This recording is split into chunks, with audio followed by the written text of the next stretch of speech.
حدثنا آدم بن أبي إياس قال حدثنا ابن أبي ذئب عن الزهري عن عروة عن عائشة قالت كنت أغتسل أنا والنبي صلى الله عليه وسلم من إناء واحد من قدح يقال له الفرق.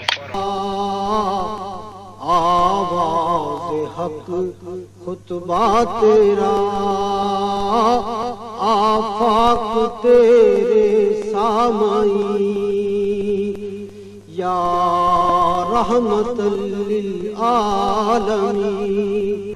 میں اور نبی کریم صلی اللہ علیہ وآلہ وسلم ایک ہی برتن میں غسل کیا کرتے تھے، اس برتن کو فرق کہا جاتا تھا۔ صحیح بخاری حدیث نمبر 250۔